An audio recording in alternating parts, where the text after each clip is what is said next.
جاؤ اور حملہ کرو. لیکن خالد بن ولید بالکل اپنی جگہ پر کھڑے رہے, کیونکہ انہیں پتا تھا کہ جب تک یہ 50 آرچرز اس پہاڑ پر کھڑے ہیں یہ جنگ جیتنا امپاسبل ہے. آخر مسلمانوں کی فوج مکہ والوں کو جنگ کے میدان سے اتنا دور لے آئی کہ پہاڑ پر کھڑے آرچرز کو لگا کہ اب تو ہم جنگ جیت چکے. تو ان میں سے بہت سارے اپنی پوزیشن کو چھوڑ کر پہاڑ سے نیچے اترے اور دشمنوں کا چھوڑا ہوا مال جمع کرنے لگے. ناؤ جیسے ہی خالد بن ولید نے ان آرچرز کو پہاڑ سے نیچے اترتے ہوئے دیکھا, انہیں سمجھ آ گئی کہ اٹس ناؤ اور نیور. اسی کے ساتھ خالد بن ولید نے اپنے گھوڑوں کو ریڈی کیا اور پہاڑ کے پیچھے سے مسلمانوں پر حملہ کر دیا. اب جب مسلمان ان دونوں فوجوں کے درمیان پھنس گئے, اس سے مسلمانوں کو بہت نقصان ہوا اور بڑے بڑے صحابہ شہید ہو گئے, جن میں سب سے بڑے صحابی تھے حضرت حمزہ. اس جنگ میں مسلمانوں اور مکہ والوں دونوں کو بہت نقصان ہوا, لیکن یہ بات سب جان گئے کہ خالد بن ولید ایک بہت ہی خطرناک جنرل ہے, اور مکہ والوں نے بھی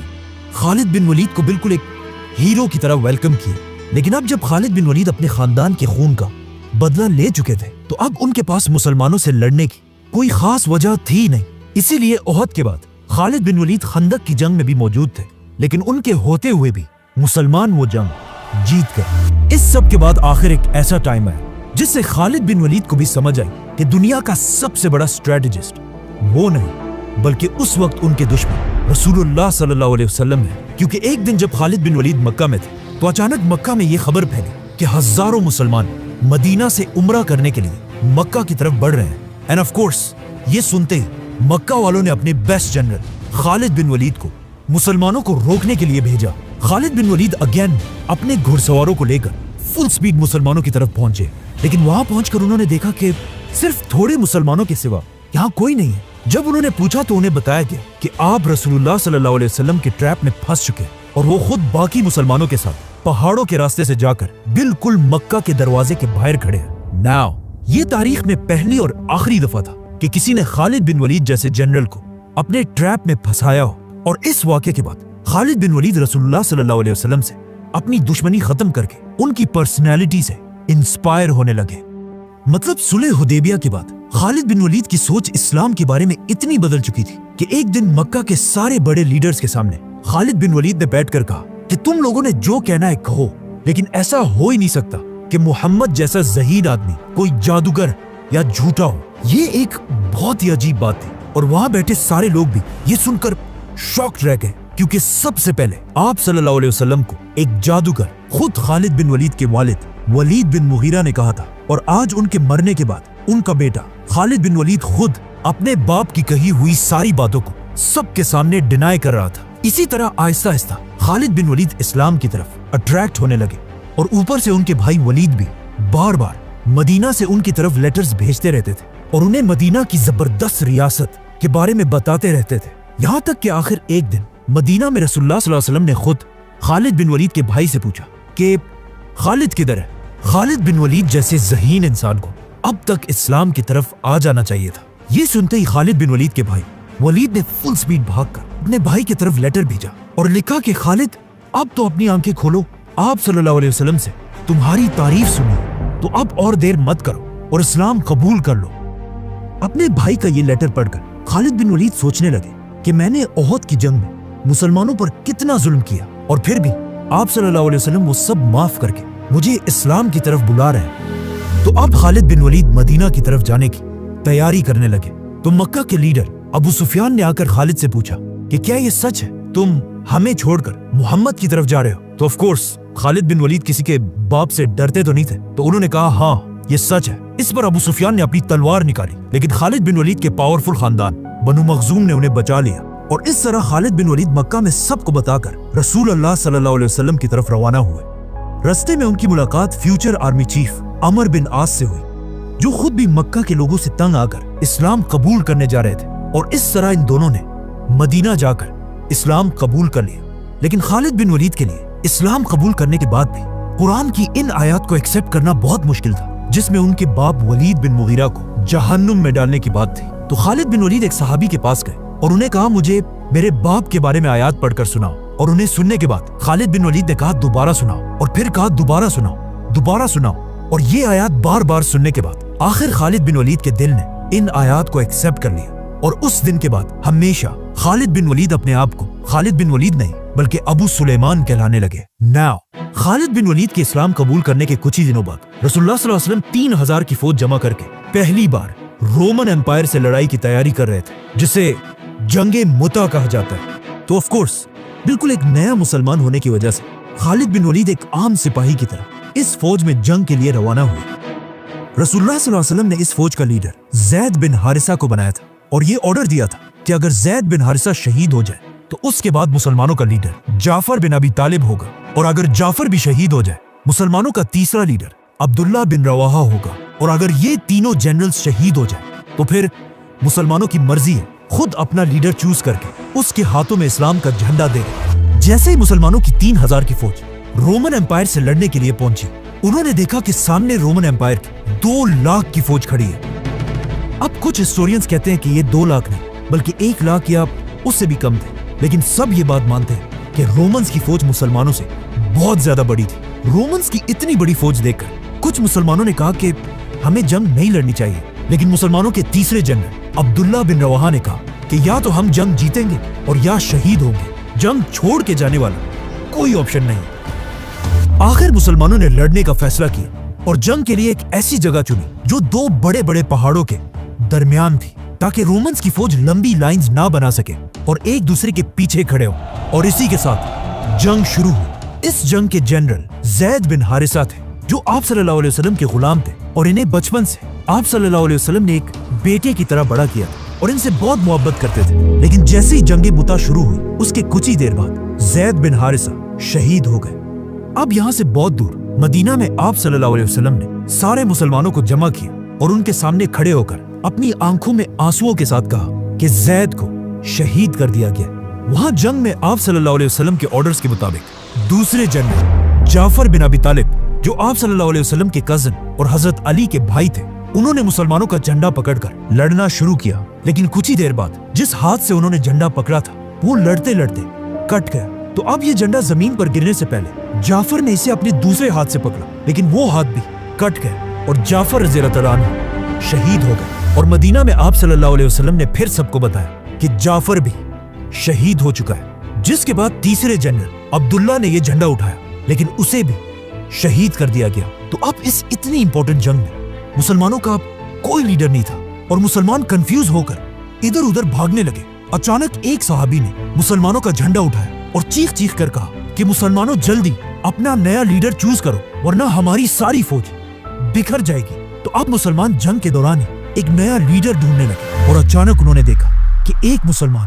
جنگ میں بہت بہادری سے لڑ رہا ہے، خالد بن ولید، اور اسے دیکھ کر مسلمانوں کو جنگ احد کی یاد آئی جس میں پورے عرب نے خالد بن ولید کو ایک گریٹ جنرل مانا تھا۔ تو اب سیدھا مسلمان خالد بن ولید کے پاس گئے اور انہیں مسلمانوں کا جھنڈا پکڑانے کی کوشش کی، لیکن انہوں نے ایسا کرنے سے انکار کر دیا اور کہا کہ میں اس قابل ہی نہیں ہوں کہ مسلمانوں کو لیڈ کر پاؤں۔ لیکن مسلمانوں کی فوج نے زبردستی ان کے ہاتھ میں جھنڈا پکڑا ہے اور کہا اب آپ ہی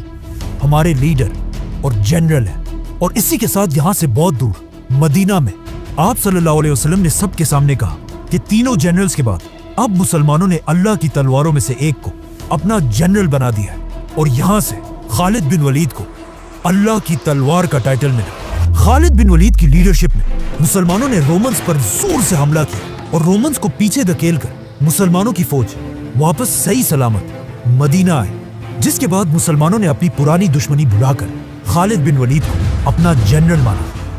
جس کے بعد رسول اللہ صلی اللہ علیہ وسلم نے بھی خالد بن ولید کو اپنا مین جنرل بنایا اور اسلام کے بڑے بڑے ٹاسکس پر خالد بن ولید کو بھیجنے لگے، یہاں تک کہ جب آپ صلی اللہ علیہ وسلم نے آخر مکہ کو فتح کیا اور 10,000 مسلمانوں کے ساتھ مکہ کے اندر داخل ہوئے، تب بھی خالد بن ولید مسلمانوں کی ایک بہت بڑی فوج کو لیڈ کر رہے تھے۔ اب جب خالد بن ولید مسلمانوں کے بہت بڑے جنرل بن چکے تھے، یہاں پر ان کی زندگی کا سب سے خطرناک مسئلہ سامنے آیا۔ ایک دن آپ صلی اللہ علیہ وسلم نے خالد بن ولید کو ایک قبیلے کی طرف بھیجا کہ جا کر انہیں مدینہ کی ریاست کے کنٹرول میں لاؤ۔ جیسے ہی خالد بن ولید ان کے پاس پہنچے، وہاں کے لوگوں نے پتہ نہیں کیوں ایک بہت ہی عجیب سینٹینس یوز کیا جس کی آج بھی مشکل سے سمجھ آتی ہے۔ وہ لوگ خالد بن ولید اور ان کی فوج کو دیکھ کر چیخنے لگے کہ ہم نے دین چھوڑ دیا تھا اور اب ہم واپس آ گئے ہیں، سمتھنگ لائک دیٹ، جس کی خالد بن ولید کو بھی صحیح سمجھ نہیں آئی اور وہ سمجھے کہ یہ لوگ اسلام کو چھوڑنے کا اعلان کر رہے ہیں۔ تو انہوں نے حکم دیا کہ کہ ان سب کے سر کاٹ دیے جائے، جس کے بعد درجنوں لوگ مارے گئے۔ اب جب اس بات کا رسول اللہ صلی اللہ علیہ وسلم کو پتا چلا تو انہیں بہت دکھ ہو اور انہوں نے اللہ سے کہا کہ یا اللہ، خالد نے جو کیا ہے میرا اس کام سے کوئی تعلق نہیں ہے، اور فوراً حکم دیا کہ خالد بن ولید کو میرے پاس بلایا جائے۔ خالد بن ولید نے آپ صلی اللہ علیہ وسلم کے پاس آ کر انہیں اس ساری کنفیوژن کا بتایا، لیکن پیچھے کھڑے عبد الرحمن بن عوف نے کہا کہ تم غلط کہہ رہے ہو، تم نے اس قبیلے کے لوگوں کو مار کر صرف اپنے چچا کی موت کا بدلہ لیا ہے، کیونکہ اس سب سے بہت سال پہلے اسی قبیلے کے لوگوں نے خالد بن ولید کے چچا کو قتل کیا تھا۔ خالد بن ولید کو عبد الرحمن بن عوف رضی اللہ عنہ کی اس بات پر غصہ آیا، جس سے ان دونوں صحابہ کے درمیان ایک سخت بحث شروع ہوئی۔ اب جب آپ صلی اللہ علیہ وسلم نے اپنے دو صحابہ کو بحث کرتے ہوئے دیکھا تو وہ خاموش اور نیوٹرل نہیں رہے، بلکہ انہوں نے عبد الرحمن بن عوف کی سائیڈ لی اور خالد بن ولید سے کہا کہ میرے صحابہ کو برا بھلا مت کہو، اگر کوئی احد کے پہاڑ کے برابر سونا بھی اللہ کی راہ میں خرچ کرے تب بھی وہ میرے صحابہ کے برابر نہیں ہو سکتا۔ یہاں پر پوائنٹ یہ ہے کہ خالد بن ولید خود بھی ایک صحابی تھے، لیکن انہوں نے اسلام بہت دیر بعد اس وقت قبول کیا تھا جب اسلام کے پاس تھوڑی پاور آ چکی تھی، لیکن عبد الرحمن بن عوف نے مکہ میں اپنا سب کچھ چھوڑ کر پوری دنیا سے دشمنی لے کر سب سے پہلے لوگوں میں اسلام قبول کیا تھا۔ آپ صلی اللہ علیہ وسلم کی اس بات سے خالد بن ولید سمجھ چکے تھے کہ چاہے وہ جو بھی کر لیں، ان کی ویلیو پہلے اسلام قبول کرنے والے صحابہ سے ہمیشہ کم رہے گی۔ جس کے بعد آپ صلی اللہ علیہ وسلم نے حضرت علی رضی اللہ عنہ کو بلایا اور انہیں حکم دیا کہ اس قبیلے کے پاس جا کر انہیں مناؤ اور انہیں جو بھی تکلیف پہنچائی گئی ہے اسے انصاف کے ساتھ حل کرو، اور کوشش کرنا کہ کوئی بھی تم سے خفا نہ رہے۔ ان طریقوں سے رسول اللہ صلی اللہ علیہ وسلم نے خالد بن ولید کو سمجھایا، لیکن پھر بھی انہیں مسلمانوں کی فوج سے نکالا نہیں، اور اسلام کی اگلی جنگ حنین میں انہیں دوبارہ اپنا جنرل بنایا۔ حنین ایسی پہلی جنگ تھی جس میں آپ صلی اللہ علیہ وسلم لیڈر اور خالد بن ولید ان کے جنرل تھے۔ مسلمان 12,000 کی فوج لے کر اپنے دشمنوں کی طرف روانہ ہوئے، لیکن جیسے ہی مسلمانوں کی فوج ان دو پہاڑوں کے درمیان سے گزر رہی تھی، اچانک دونوں پہاڑوں سے مسلمانوں پر بہت سارے تیر برسنے لگے۔ دشمنوں نے مسلمانوں پر اتنے تیر برسائے کہ مسلمانوں کی فوج بالکل بکھر گئی اور وہ جنگ چھوڑ کر پیچھے ہٹنے لگے۔ 12,000 کی فوج جنگ سے پیچھے ہٹنے لگی، اور اسی جنگ میں خالد بن ولید نے خود آپ صلی اللہ علیہ وسلم سے سیکھا کہ اصل میں ایک لیڈر ہوتا کیا ہے۔ سامنے دشمنوں کی فوج نے دیکھا کہ مسلمانوں کی فوج تو پیچھے جا رہی ہے، لیکن کچھ لوگ اب بھی ایسے ہیں جو بالکل اپنی جگہ پر کھڑے ہیں، اور جب انہوں نے غور سے دیکھا تو وہ حیران رہ گئے کہ مسلمانوں کا لیڈر رسول اللہ بھی اپنی جگہ پر کھڑے ہیں۔ یہ دیکھ کر ان کی پوری فوج فل سپیڈ رسول اللہ صلی اللہ علیہ وسلم کی طرف بڑھنے لگی، لیکن آپ صلی اللہ علیہ وسلم بھی پیچھے ہٹنے کی بجائے اکیلے دشمنوں کی فوج کی طرف بڑھنے لگے اور زور زور سے کہنے لگے، میں ہوں محمد، عبداللہ کا بیٹا، اور پھر تھوڑا اور آگے بڑھ کر کہا، میں اللہ کا نبی ہوں، کوئی جھوٹا نہیں، اور میں عبد المطلب کا بیٹا ہوں۔ مسلمانوں کی فوج رسول اللہ صلی اللہ علیہ وسلم کی اس بہادری کو دیکھ کر شرمندہ ہوئی، جس کے بعد انہوں نے دشمن پر ایسا حملہ کیا کہ کچھ ہی دیر میں یہ جنگ مسلمان جیت گئے۔ اس جنگ کو دیکھ کر کلیئرلی پتا چلتا ہے کہ یس، خالد بن ولید ایک بہت بڑے جنرل تو تھے، لیکن آپ صلی اللہ علیہ وسلم کے سامنے وہ، جس کے بعد اپنی زندگی کے آخری دن تک آپ صلی اللہ علیہ وسلم نے خالد بن ولید کو مسلمانوں کی فوج کے جنرل کے پوسٹ پر رکھا، لیکن آپ صلی اللہ علیہ وسلم کے فوت ہوتے ہی عرب کے بہت سارے قبیلوں نے اسلام سے بغاوت کر دی، جن میں سے کچھ اپنے آپ کو نبی بھی کہنے لگے اور کچھ نے زکات دینے سے انکار کر دیا۔ تو اب اسلام کے پہلے خلیفہ حضرت ابو بکر کو ایک ایسے آرمی چیف کی ضرورت تھی جو پورے عرب کو اسلام کے کنٹرول میں لا سکے۔ تو انہوں نے خلیفہ بننے کے کچھ عرصے بعد خالد بن ولید کے بیسٹ فرینڈ عمر بن عاص کو اپنے پاس بلایا اور ان سے پوچھا کہ مجھے خالد کے بارے میں بتاؤ، یہ کیسا آدمی ہے؟ تو عمر بن عاص نے خلیفہ سے کہا کہ خالد جنگوں کا ماسٹر اور موت کا دوست ہے، اس میں شیر کی طرح بہادری ہے اور ایک بلی کی طرح صبر۔ یہ سنتے ہی خلیفہ ابو بکر نے خالد بن ولید کو مسلمانوں کی پوری فوج کا پہلا آرمی چیف بنایا